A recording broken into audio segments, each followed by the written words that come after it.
Uma porta aberta no céu. Abram comigo a Bíblia, por favor, no livro de Apocalipse, capítulo 4. Apocalipse, capítulo 4.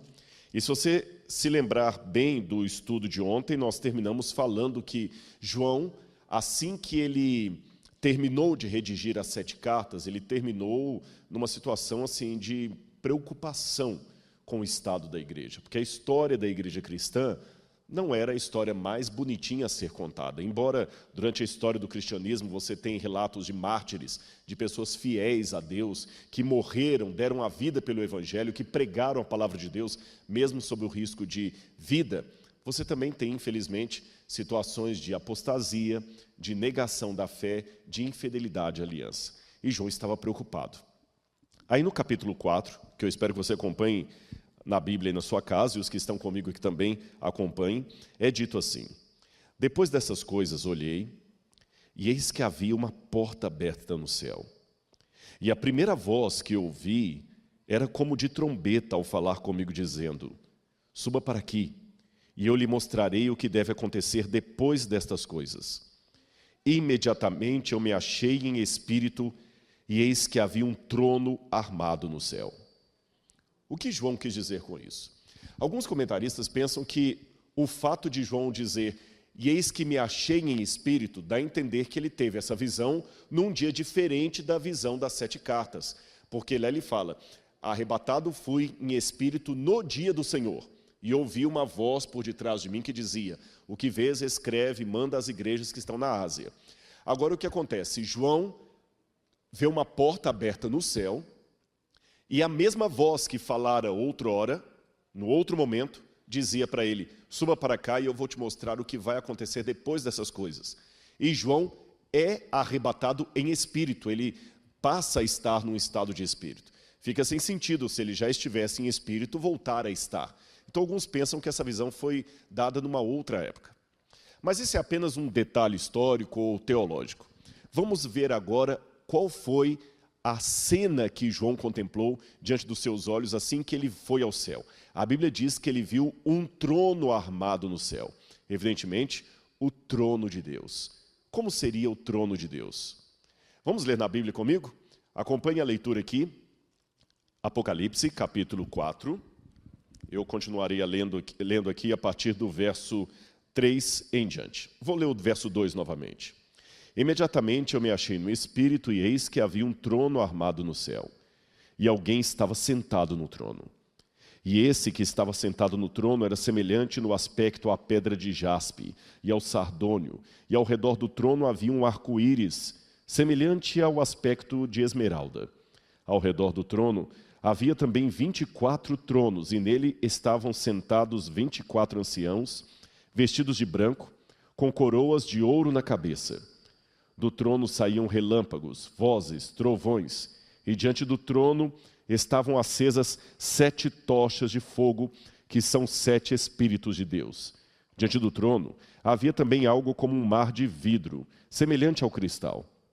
No meio do trono, à volta do trono, havia também 4 seres viventes, cheios de olhos por diante e por detrás. O primeiro ser vivente era semelhante a um leão, o segundo semelhante a um novilho, o terceiro semelhante ao rosto de um homem, e o quarto ser vivente era semelhante à águia quando está voando.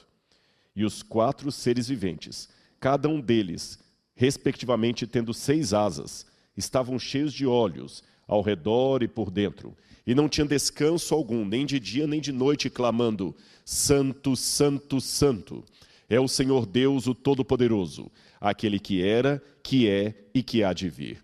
Sempre que esses seres viventes davam glórias, honra e ações de graças ao que está sentado no trono, ao que vive para todo sempre, os 24 anciãos se prostravam diante daquele que está sentado no trono e adoravam o que vive para todo sempre, depositavam suas coroas diante do trono, proclamando, digno és, Senhor e Deus nosso, de receber a glória, a honra e o poder, porque criaste todas as coisas, e por tua vontade elas vieram a existir e foram criadas.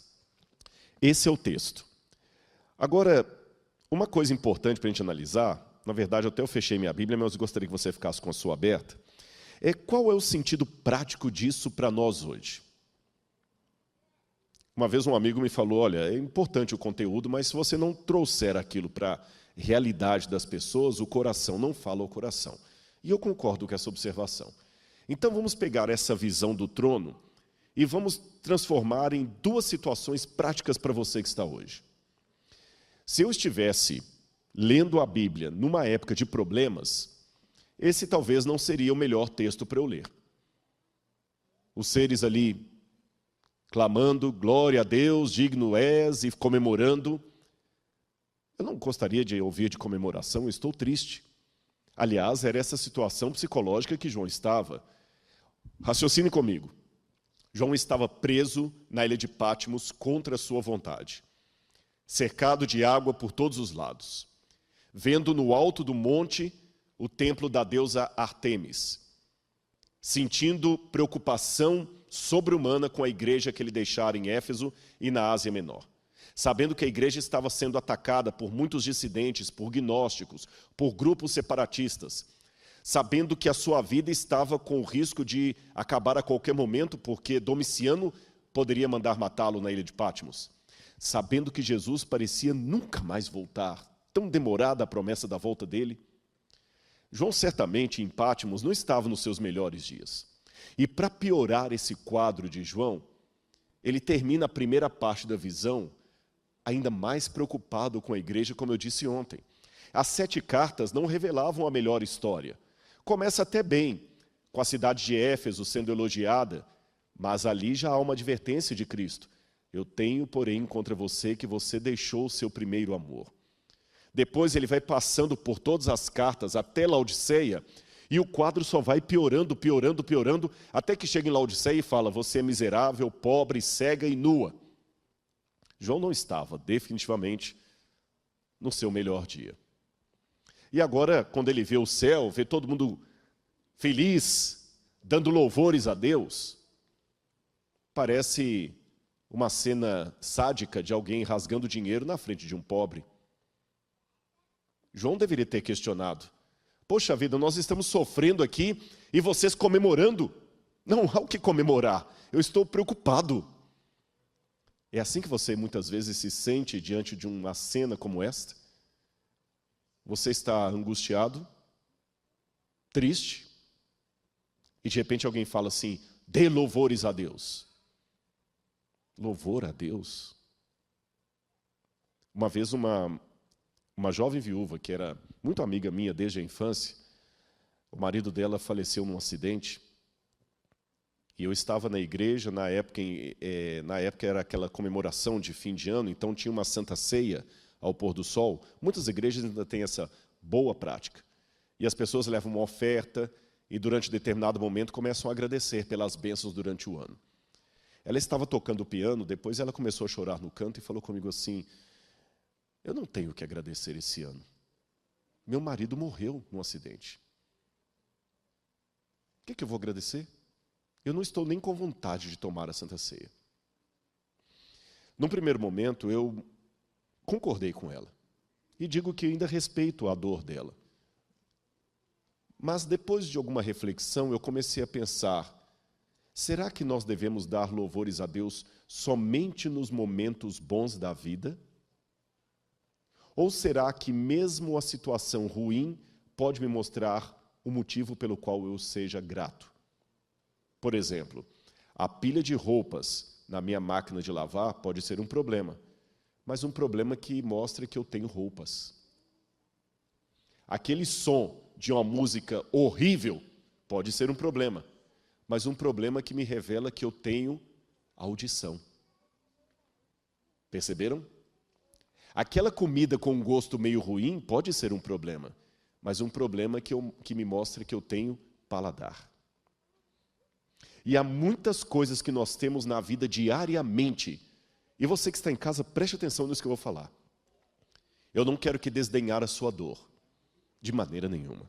Não interprete assim.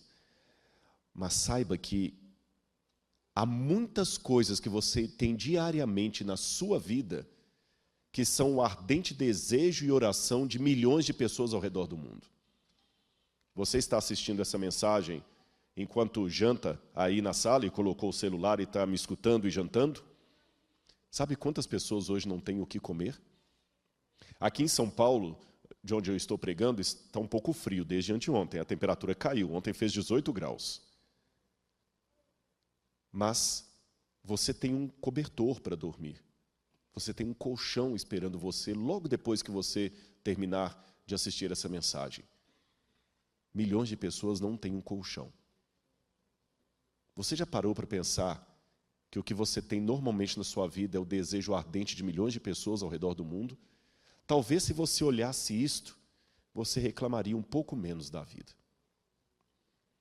É isto que João entendeu. Ele estava em Pátimos, triste, mas ainda estava vivo. Ele estava clamando a Deus por uma libertação. Isso significa que ele tinha um Deus para clamar. Ele estava ali por causa do testemunho de Jesus, então ele tinha um motivo de participar do agradecimento celestial. Esta é uma questão que nós devemos colocar. Eu vou contar uma ilustração bem chocante para você. É uma história real. E eu gostaria de saber como é que você reagiria a essa história que eu vou contar. Uma vez um pai da igreja, ancião, fiel, ele e sua esposa, tinham um único filho, que era líder de desbravadores, e para quem não sabe, desbravadores é como se fossem um clube de escoteiros adventistas. Não é bem um escotismo, mas é muito similar. E há milhares de desbravadores ao redor do mundo. Eu fui desbravador, é um trabalho fantástico. Se você tem um filho juvenil, pré-adolescente, procure um clube de desbravadores. Pode entrar mesmo não sendo adventista? Claro, todos são bem-vindos. Ensinam valores, primeiros socorros, acampamento, é coisa muito boa. E aquele filho desse irmão, que eu vou contar a história, era um líder de desbravador. Filho único, firme na igreja. Estava namorando uma moça, pronto para casar, e de repente ele perdeu a vida por causa de um celular num assalto. Aquele irmão ficou arrasado. Poucos dias depois da morte do seu filho, num culto de quarta-feira na igreja, onde as pessoas levantam para fazer pedidos de oração e agradecimentos, aquele irmão levantou e falou: meus queridos que estão aqui, meus irmãos, e com a voz trêmula, que só um pai que perde o filho sabe fazer, ele disse: eu quero agradecer muito a Deus e louvar a Deus pela morte do meu filho. E algumas pessoas ficaram tão assustadas como alguns rostos que eu estou vendo aqui que até arregalaram os olhos. E ele, percebendo o desconforto diante do agradecimento que ele fez, tão inusitado, tão estranho, falou: eu sei que vocês estão assustados, mas eu quero agradecer a Deus pela morte do meu filho. Eu quero agradecer porque o meu filho nunca me deu trabalho. Eu nunca tive que buscar o meu filho numa sarjeta porque ele estava sob o efeito de drogas ou de álcool. Eu nunca tive alguém trazendo uma reclamação em minha casa porque o meu filho bateu em alguém ou fez violência contra alguém. A namorada do meu filho nunca teve que procurar a delegacia de mulheres porque sofreu uma violência doméstica vinda dele, uma violência contra a mulher, uma tentativa de feminicídio. Eu tive meu filho durante a vida dele me dando muito prazer. Então eu agradeço a Deus pela vida que antecedeu a essa morte. E com relação à morte, eu agradeço porque meu filho foi o que tomou o tiro e não o que apertou o gatilho. Percebeu? Não é questão de masoquismo, mas é questão de mostrar para o diabo que pela ação do Espírito Santo em nossa vida e pela graça de Deus, mesmo em meio à dor, nós podemos unir o nosso cântico e o nosso louvor ao céu e louvar a Deus dizendo: Santo, Santo, Santo é o Senhor Deus Todo-Poderoso, aquele que é, que era e que há de vir, porque Jesus está voltando. E nós temos o motivo de ser os mais felizes de todos os seres humanos, mesmo em meio à dor, mesmo em meio à dor. Está doendo? Cante, louve a Deus, não é masoquismo. Assim você está entendendo na prática a hermenêutica do Apocalipse. Não é apenas uma questão de mostrar o texto, mas o que eu faço com isso? O que eu faço com isso?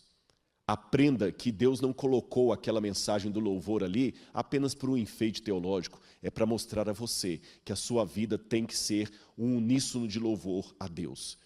Louvor a Deus não significa que a dor vai passar, ela vai diminuir e você vai ter mais força para enfrentá-la. Mas você ainda vai enfrentá-la, porque é a dinâmica do grande conflito. Se sofrermos demais, nós não suportamos. Mas se sofrermos de menos, não sabemos quão mal é o mal e não desejamos a volta de Jesus. Agora vamos voltar ao texto, que eu ainda quero chamar a sua atenção para outro detalhe aqui. Aqui diz que João viu o trono de Deus ali e o quadro um pouco misturado aqui.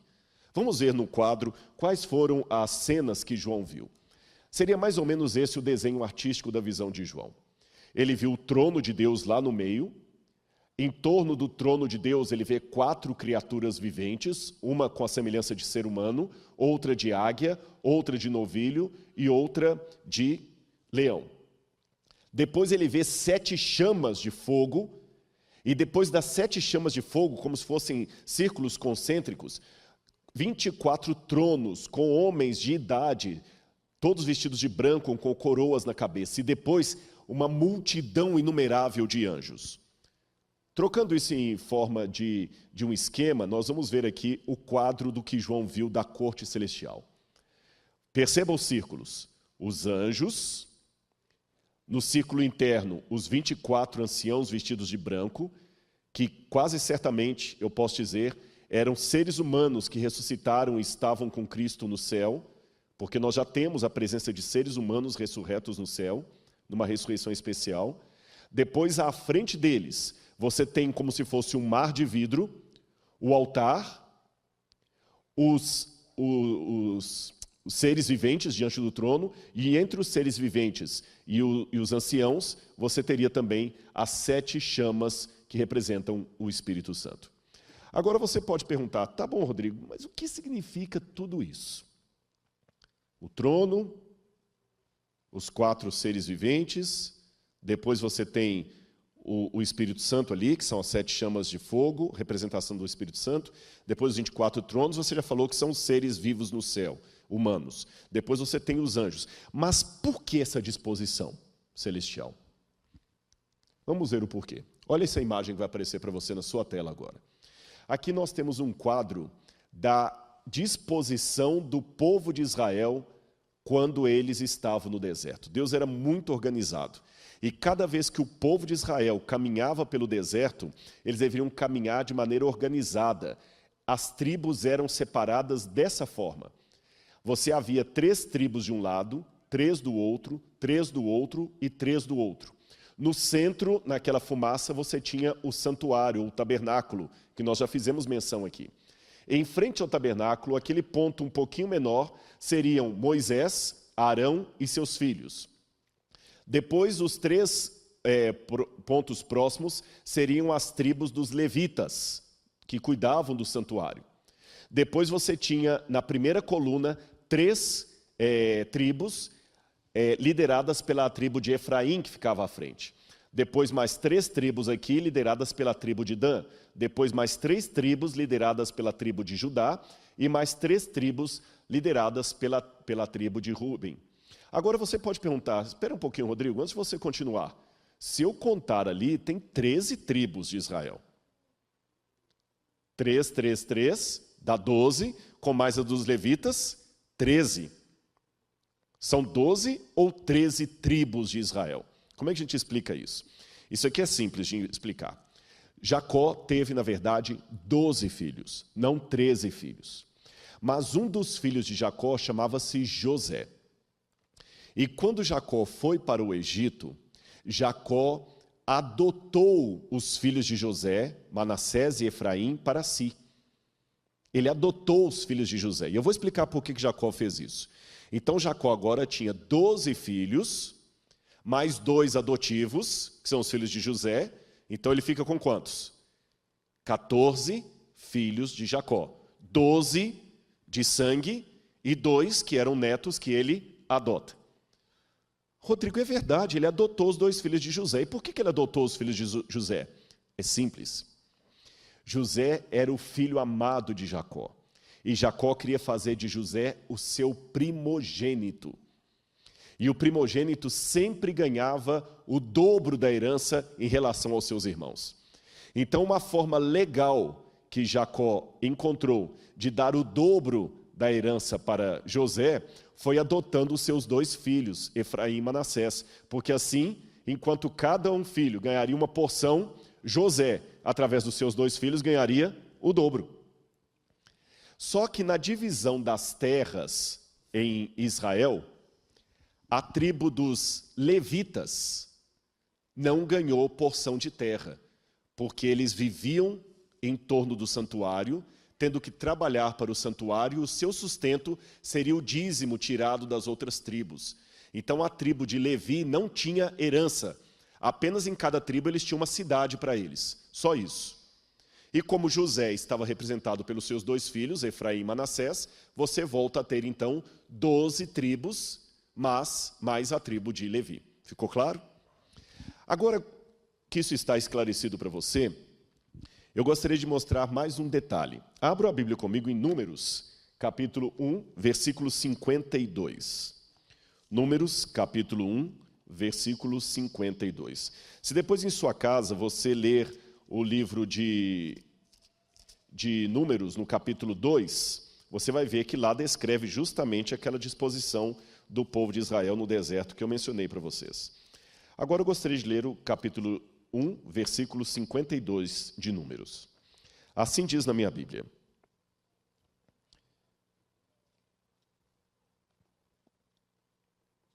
Os filhos de Israel acamparão cada um no seu arraial, e cada um junto ao seu estandarte, segundo as suas turmas.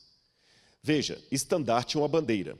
Então a Bíblia fala que cada um dos filhos de Israel tinha um estandarte.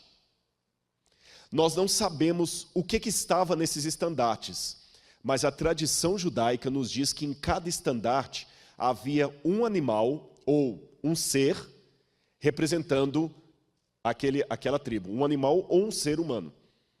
E pelo menos nós sabemos, a tribo de Judá tinha como seu escudo, como sua representação, um leão. Tanto é que Jesus é chamado na Bíblia de o leão da tribo de Judá.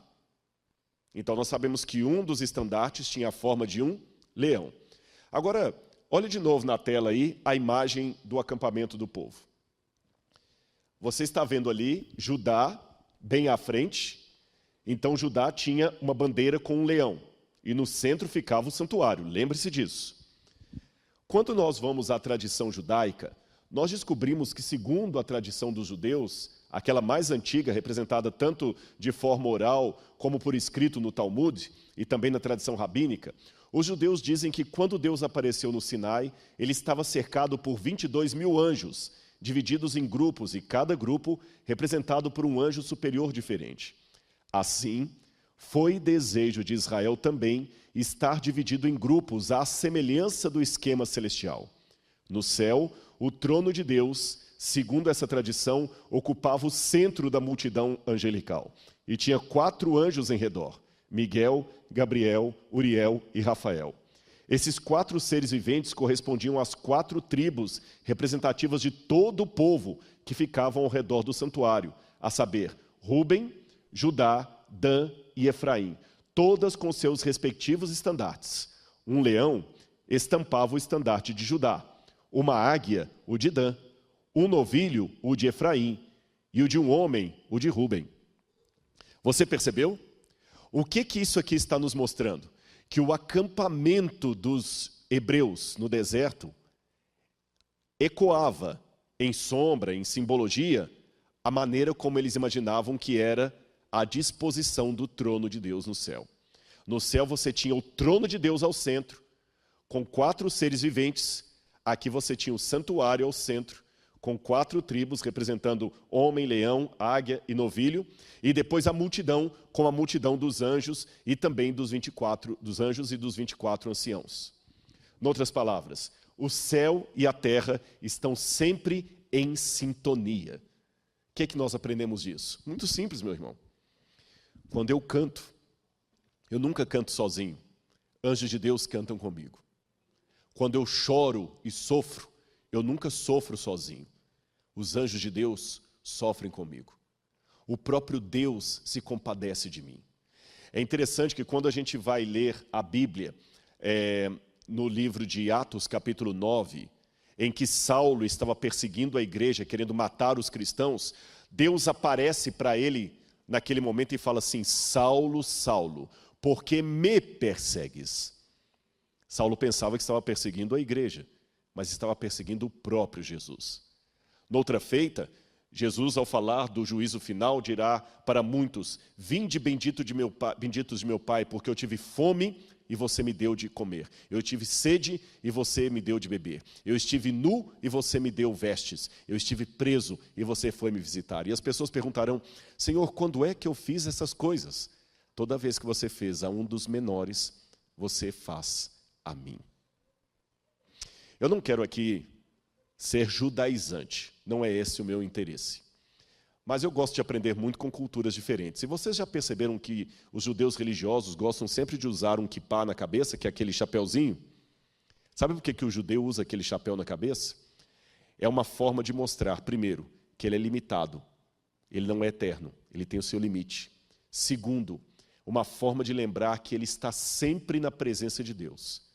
Quer esteja numa sinagoga, quer esteja numa feira. E em terceiro lugar, a palavra kippah, em hebraico, chapéu, cobertura, vem da mesma raiz da palavra kippur, que significa perdão, propiciatório. Eu estou constantemente sob o perdão de Deus. Mesmo que eu não use um kippah na cabeça, porque eu não sou judeu, a não ser quando eu vou a Israel, às vezes a gente usa na sinagoga, mas eu gosto sempre de lembrar que eu estou na presença de Deus. Você não está na presença de Deus somente quando você está na igreja. Quando você está no ônibus, você está na presença de Deus. Quando você está na feira, você está na presença de Deus. E tudo que você faz, Deus está vendo e acompanhando. Será que a sua vida é uma forma de glorificar a Deus? Agora, olha que linda essa parte do santuário na época do Antigo Testamento. Sabe por que Deus mandou o povo de Israel construir aquela tenda móvel? Deus, a princípio, apareceu para o povo do alto do Monte Sinai, você se lembra? E a Bíblia fala que o monte fumegava e tremia, e havia raios, trovões e saraivada, e o povo estava morrendo de medo, porque até um animal que encostasse no sopé da montanha morria fulminado. Então Deus olhou lá de cima, viu o povo apavorado no meio de um monte de barracas, parecendo até um acampal de desbravador, e Deus falou assim: Moisés, o povo está com medo de mim. Faz o seguinte, faz um santuário lá no meio, uma tenda, porque eu vou morar no meio do povo. Senhor, mas o povo vai ficar apavorado. Não, Moisés, eu vou diminuir a minha glória e vou morar no meio dele. E me farão um santuário para que eu possa morar no meio dele. Sabe o que isso significa? A primeira coisa que eu aprendi como um pregador. Deus, com sua glória, causou medo, temor no povo. Mas quando Deus ocultou a sua glória numa barraca, semelhante às outras barracas, semelhante que eu falo de design, era uma tenda. Tinha um lugar santo e santíssimo, é claro, tinha todo um ritual do santuário, mas em termos arquitetônicos, era uma tenda. O povo dormia em tendas, Deus também ia dormir em tendas. Aí o povo começou a aproximar mais de Deus e a falar com Ele. Eu já percebi que muitas vezes o grande desafio para a gente, quer você seja um pregador, alguém conhecido, um líder religioso, é ter a coragem que o próprio Criador teve de descer do Sinai, apagar a sua glória e viver no meio do povo. Porque foi isso que Deus fez.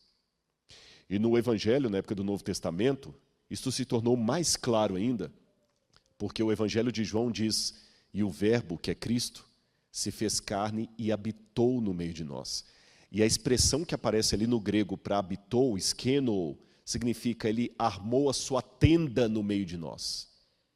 Cristo, quando se tornou um de nós, repetiu de uma maneira muito mais ampla o que o Pai havia feito no Antigo Testamento, quando mandou Moisés armar uma tenda para que a divindade pudesse habitar no meio do povo. Agora, novamente, a divindade habita no meio do povo, numa nova tenda, num novo santuário, que era o próprio corpo de Cristo. Por isso que no Evangelho de João, quando Jesus falou: destruam esse santuário, em 3 dias o reedificarei, pensavam que ele estava falando do templo, quando ele estava falando do seu próprio corpo. Deus habitando no meio de nós. Agora vamos continuar a ver isso aqui. Outra coisa que me chama a atenção naquela imagem ali é a presença dos querubins. A Bíblia diversas vezes fala dos querubins, eles estavam estacionados ao leste do Jardim do Éden para guardar o caminho da árvore da vida. Eles parecem carregar o firmamento com o trono de Deus, você vê isso em Ezequiel 11, 22 e 10, 1 e 2. Em Ezequiel 11, 22 ainda, o rei de Tiro é de maneira zombeteiramente comparado a um desses querubins, provavelmente Lúcifer, que era designado como tendo residência no Éden, na montanha de Deus. E aqui chama a minha atenção que esse querubim, ele é chamado de querubim da guarda, mas o hebraico pode ser querubim cobridor. O que significa isso? Olha que lindo porque tinham aqueles querubins em torno do trono de Deus. E talvez o próprio Lúcifer teria essa função no céu antes da sua rebelião, antes da sua queda. Ele era um querubim cobridor.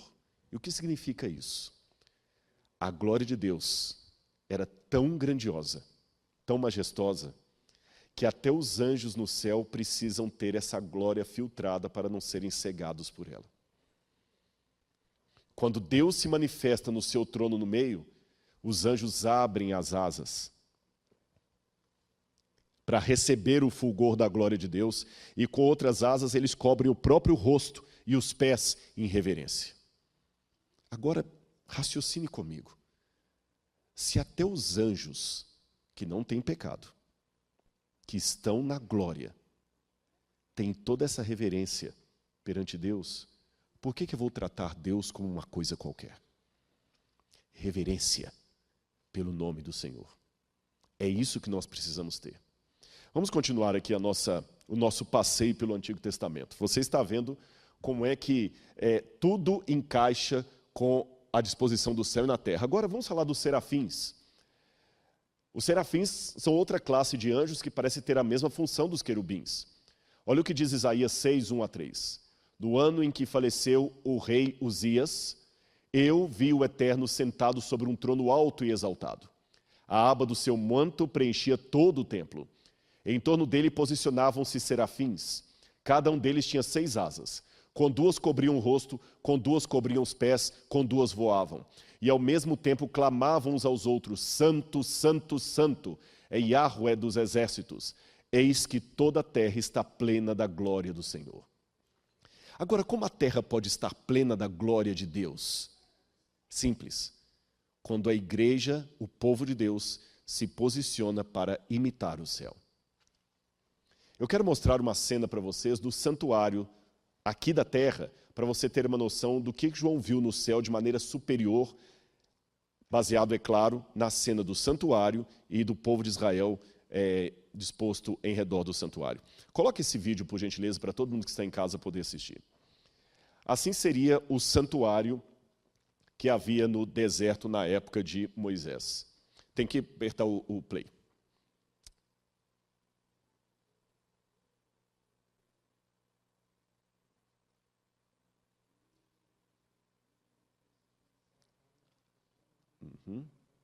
Será que travou ali?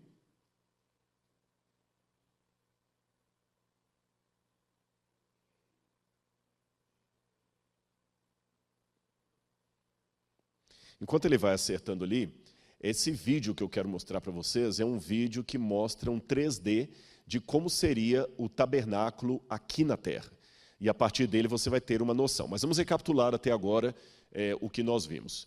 Nós entendemos que o trono de Deus no centro, com os 4 seres viventes, e a partir dali os anciãos, refletiam o que está na terra. Você está vendo aí na sua casa. As tendas onde o povo morava, estão vendo? Essas eram as tendas. E Deus mandou também fazer uma tenda para ele morar, um tabernáculo. Aqui fora era o pátio, nós já mostramos na vigília, o sacerdote preparando lá o incenso, a carne dos animais, cortando para jogar no altar de holocausto, esse altar aí do meio.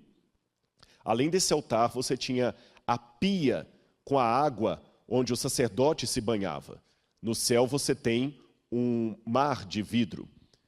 Você tem também a primeira parte do santuário, que é coberto com vários tipos de tecidos diferentes. Ele é dividido em 2 cômodos, o lugar santo e o lugar santíssimo. E é mais ou menos essa cena que João vê de maneira muito superior, aludindo ao céu. No lugar da pia, ele tem o mar de vidro.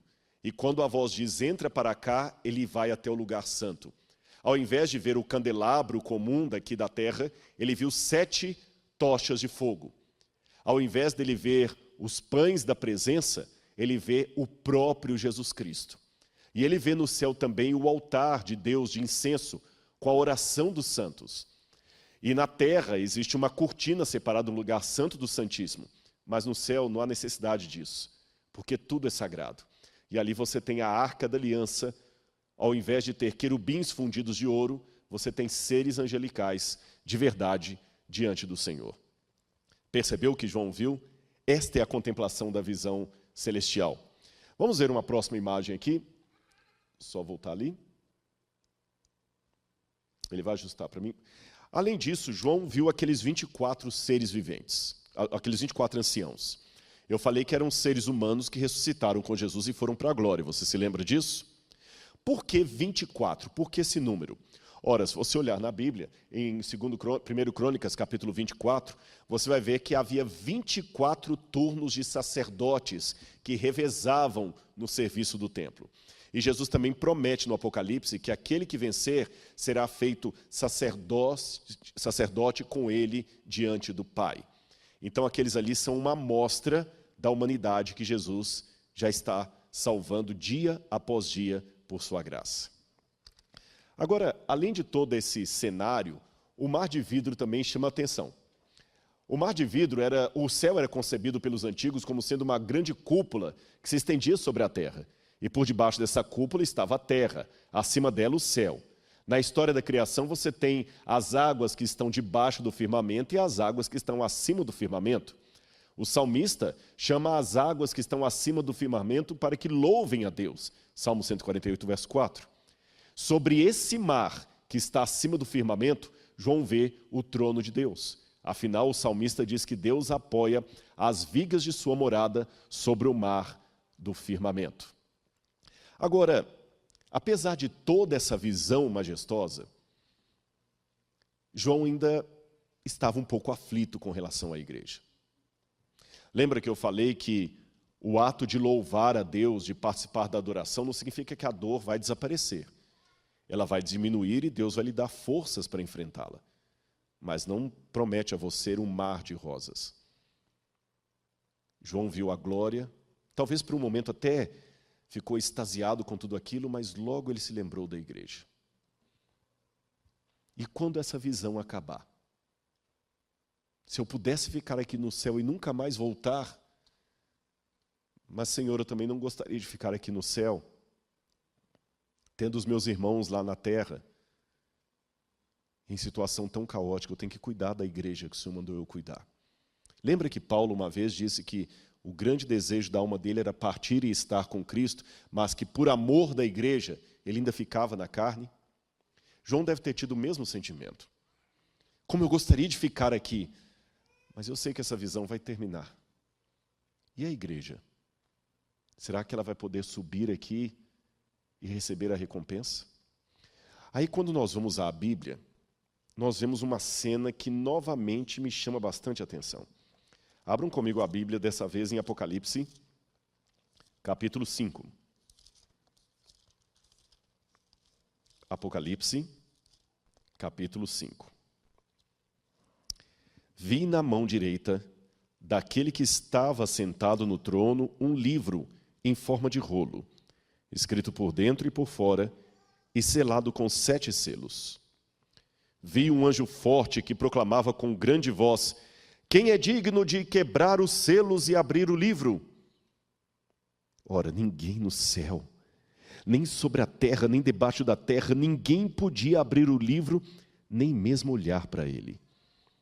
E eu chorava muito, porque ninguém foi achado digno de abrir o livro, nem mesmo olhar para ele. Por que esse livro causou tanta consternação em João? As pessoas do Antigo Oriente Médio, aliás, até hoje no Oriente Médio, elas demonstram as suas emoções de maneira muito passional. Quando eles estão alegres, todo mundo sabe, ele pula, ele grita, ele começa a dançar. Este é o quadro de um judeu muito feliz. Mas quando ele está triste, ele de fato fica triste. Ele pega terra, ele joga na cabeça, ele rasga a própria roupa. Tanto é que os judeus, quando estão em situação de luto, é comum, até hoje, eles pegarem uma camisa e rasgarem, e ficar com aquela camisa rasgada durante todos os dias do luto. O pastor Gilson já esteve em Israel, ele sabe, no trânsito, como é que eles buzinam, como é que eles demonstram as emoções. E até quando estão falando em árabe ou hebraico, eles falam sempre gesticulando com as mãos. Sendo João alguém do Oriente Médio, quando ele diz que chorava, e chorava muito, pastor Gilson, eu imagino João como aquelas pessoas que você viu tantas vezes lá em Jerusalém. João não ficou chorando só assim, ele chorava de gritar. Eu imagino até, e não estou cometendo nenhum sacrilégio em imaginar isso, que João até gritava junto com os outros, escuta, por favor, gente, alguém abra o livro. Mas eu pergunto a você, João já tinha visto o trono de Deus, mas o livro ninguém podia olhar? O que havia de tão sério nesse livro que ninguém podia nem olhar para ele? E mais, o que havia de tão sério nesse livro que provocou lágrimas compulsivas de João? Será que esse livro tem alguma relação com o destino da igreja? Portanto, se você quer saber a continuação disso, se você quer saber qual é o futuro da igreja segundo o Apocalipse, e se você é um daqueles que já não acreditam mais na instituição chamada igreja, o sermão de amanhã é um sermão que você não pode perder. Qual é o mistério do livro selado com 7 selos? Por que esse livro causou tanto choro em João? Por que ninguém podia abri-lo, nem olhar para ele? Mas para não terminar o sermão de hoje de outra forma senão espiritual, eu quero falar com você de uma palavra muito interessante que eu aprendi em Israel. O hebraico hoje incorporou essa palavra, mas originalmente ela era do Yiddish. Yiddish é um dialeto que os judeus falavam na Europa, especialmente na época da Segunda Guerra Mundial. A palavra é chutzpah. Chutzpah. Essa é uma palavra muito marcante. E dificilmente temos uma tradução para chutzpah em português. Como algumas palavras de outros idiomas não têm tradução, é melhor tentar explicá-la a partir do sentimento daquele grupo.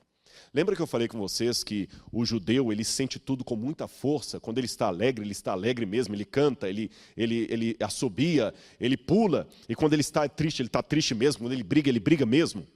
Pois bem, esse povo é um povo muito audacioso. Eles vão adiante, eles vão à luta. E quando eles querem uma coisa, querem mesmo. Então acabaram chamando esse sentimento de querer algo acima de tudo de chutzpah. Em outras palavras, quem quer dá um jeito, quem não quer dá uma desculpa. Os próprios judeus, reconhecendo a dificuldade de traduzir chutzpah para outros idiomas, essa palavra não está na Bíblia, ela aparece na Mishnah dos judeus. Mas os próprios judeus, reconhecendo a dificuldade de traduzir chutzpah para outras línguas, eles até contam numa piadinha quando você pergunta para eles o que é chutzpah. Eles falam o seguinte, chutzpah é o caso daquele advogado que matou os próprios pais e no dia do juízo ele pediu para não ser preso porque ele era órfão. Chutzpah, audacioso. A palavra, então, da piadinha judaica para a realidade, ela pode ter 2 sentidos, um positivo, um negativo. Um chutzpah negativo é aquela audácia, aquela arrogância de alguém que é inoportuno, que ele pede coisa que ele não tem direito de pedir. Ele é chato. Mas existe um outro lado do chutzpah, que é aquela pessoa que quer um ideal e ele luta por esse ideal e ele vai até as últimas consequências. E aí, nesse sentido positivo, os judeus dizem que Deus valoriza a atitude de chutzpah, a atitude de audácia. Está aí. Audácia seria uma boa palavra, não para traduzir ao pé da letra, mas para dar uma ideia do que é chutzpah. Você está entendendo em casa o sentido dessa palavra? Audácia, intrepidez. E os judeus dizem que Deus valoriza essas atitudes de intrepidez. E quando eu olho na Bíblia, não é que eles estão certos? Uma vez, Deus viu um homem matando um egípcio, que ele queria fazer justiça. Deus olhou de cima e falou, esse camarada está errado. Ele está metendo as mãos pelos pés. Eu preciso domar o espírito desse homem, mas ele tem energia, ele tem garra. Eu acho que eu posso usá-lo para tirar o povo do Egito. Eu estou falando da história de Moisés.